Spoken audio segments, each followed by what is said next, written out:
Malakas na? Hmm. Payong nyo. Yun. Panoorin nyo kung paano siya magpulon mga idol. Para sa mga gusto matuto ng ano ganyan, single stick. Pag lumalakas yung hangin, gumaganda yung lipad niya. Hindi siya magalaw. Pero kapag gumihina, magalaw. Ayun na nga, welcome back dito sa JB Vlogs TV mga idol. So bali, ngayon na natin papalipad yung ating bagong gawa na Vietnam kite. So yung bagong upload. So eto siya, dito siya mga idol. Ayan, eto. Hindi ko pa nalagyan masyado ng ano kanyang mga palamuti dahil may mga ginagawa pa akong mga next project ko. Kaya ganito muna siya. Ang importante matesting muna natin sa ngayon. Kunin muna natin. Ayan. Sa likod niya, ayan yung jet kite natin. Ayan. Tapos yung box kite natin, may sira. Kailangan ayusin kasi nakalagot yan nung kailan. Kaya ayun, may mga part na nasira dyan na kailangan palitan. Ayan. So sa school kami magpapalipad. Tapos itong Vietnam kite natin mga idol, hindi ko pa siya nalalagyan ng sumba. Ayan. So kumbaga nasa 95% done pa lang siya. Pagpapatuloy natin tapusin yung kanyang mga design tsaka yung kanyang sumba sa susunod kapag medyo marami tayong bakanting oras. Okay, so tara, paliparin na natin to sa school. Let's go. Bali makulimlim yung panahon mga idol, pero may hangin kaunti lang.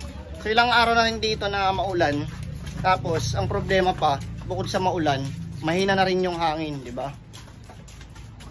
Kaya kung sa inyo maganda yung panahon at saka maganda yung hangin, samantalay nyo magpalipad, sulitin nyo kasi nakakamiss magpalipad kapag ilang araw kayo, ilang linggo ka nang hindi nakakapagpalipad eh.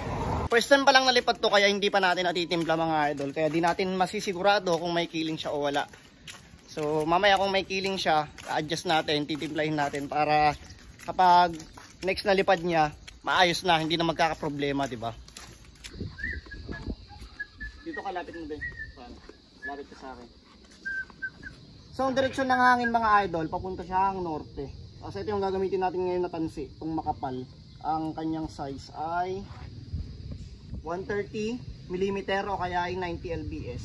Makapal siya para sigurado na hindi siya makakalagot. So okay na kasi gumamit ka ng matibay o kay makapal na tali kaysa naman sa manipis, di ba? Kasi pag manipis, delikado. Pag nakalagot yung saranggola mo, wala na. Sayang naman. Tapos ang laki niya, halos isang dipa. Hindi na ng bagay yung hangin ah. So, try pa rin natin.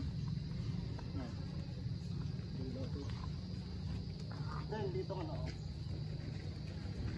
Punta ka dito. Tapos, videoan mo lang sa kanila. Bidyon ko na kayo ba eh, sarang wala. Dino, baka sige ba eh.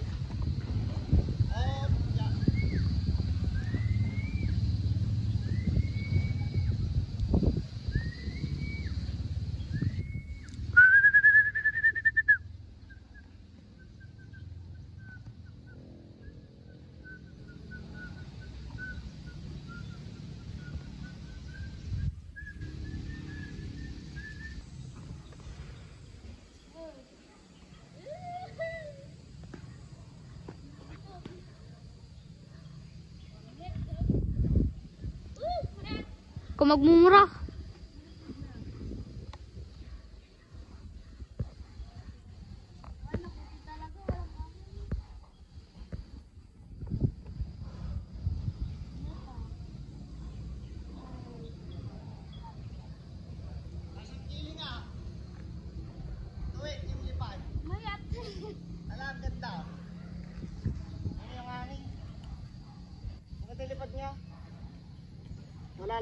Wala siyang kiling oh. Ayan, di ba? One click mga idol. Ganyan rin yung karingil. Pag biniglang lumukan.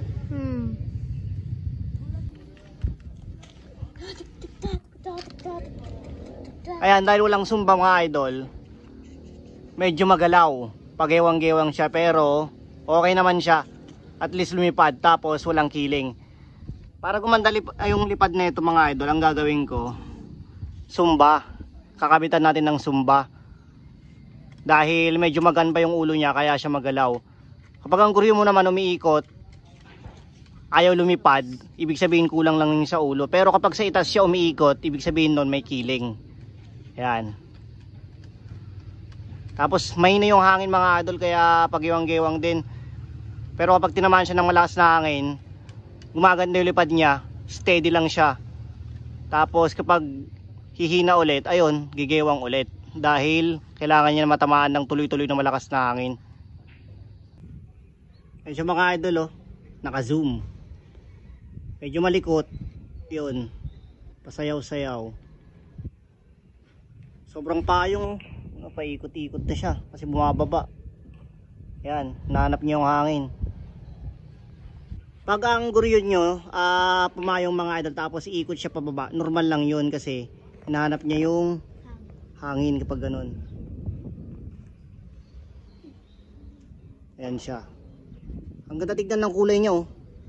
Magandang combination din yung blue tsaka green. Ayan si ano, hawak-hawak niya. Siya pala yung may-ari mga idol. Yan si Denden.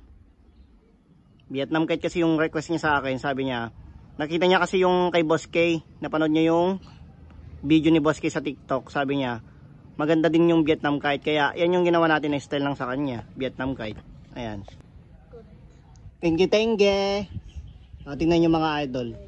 Pag lumalakas yung hangin, gumaganda yung lipad niya.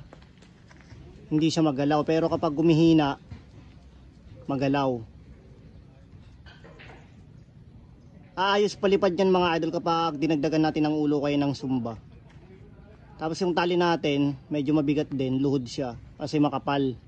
Tamang tama lang dito yung size 110, yun yung pagkakaalam ko. Tapos sa liting naman, number 3, pwede dito. Pwede naman yung number 2, hindi niya kayang putulin, kaya hindi yun malalagot, yun nga lang problema. Masakit kasi sa kamay yun, lalo kapag manipis. Mas manipis sa tali, mas masakit sa kamay. Kasi mas matalas siya eh. Malakas na? Payong niya, oh. Yan. Oh, di ba? Payong. Yay, ikot ulit, pababa. Tapos yan babalik.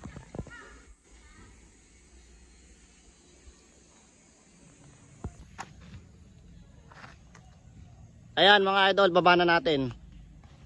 So yung may-ari, okay, si Denden yung taga-baba. Kayang-kaya naman eh. Humina na rin yung hangin mga idol. Yun siya, oh. Ala. Yan. Marunong si Gino magpulon na ang single stick lang. Ayusin mo yung ayan. Panoorin nyo kung paano siya magpulon mga idol. Para sa mga gusto matuto ng ganyan, single stick. Matutunan nyo kung paano. Para sa akin kasi mas maganda to kaysa sa Ekes kasi na-experience ko dun sa pulunan na Ekes, nababali sa gitna mga idol. Kaya ang nangyari, yung tali ko nabubuhol lang dahil doon. Pero maganda doon, mas madali siyang ipulon kaysa dito. Tapos kapag gagamit kayo, kaya gusto nyo ng ganung pulunan, gamit kayo ng bayabas na parang kagaya nung kay Kalitar para matibay yung kahoy. Sa akin ang ginamit ko dati yung ipil-ipil, kaya medyo marupok talaga. Ayun, nabali. Dati yung tali ko eh. Nang dahil doon, nabuhol. Sayang. Ayan. Lapit na. Ala, ang likot talaga mga idol. Pero normal lang yan sa mga guryon, lalo kapag walang sumba o kaya kulang sa ulo.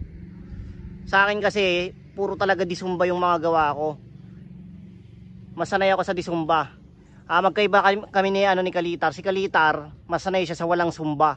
Kaya mas balanse niya yung walang sumba na guryon. Sa akin, mas balanse ko yung guryon na may sumba. Yung pinagkaiba naming dalawa. Pero, syempre mas malupit pa rin yung idol natin na si Kalitar. Ayan na, lapit na. Nagiwang-giwang na. Landing na. Tingnan natin kung ma-perfect landing niya. Oops, oops. Oh! Ayun, bagsak. Hindi na perfect landing kasi malikot mga idol. Minsan kasi ang pabalat mga idol kapag kakagawa talaga, medyo banat pa, pero kapag palagi nang pinapalipat, medyo lalaw-law siya. Pero normal lang 'yun sa mga plastic kasi 'di ba? Expandable o kaya stretchable kasi yung mga plastic. Ayan. Ayan, pakita ka. Baba mo. Ayan. Ayan yung kanyang Vietnam Kite. 'Di ba? Lupit.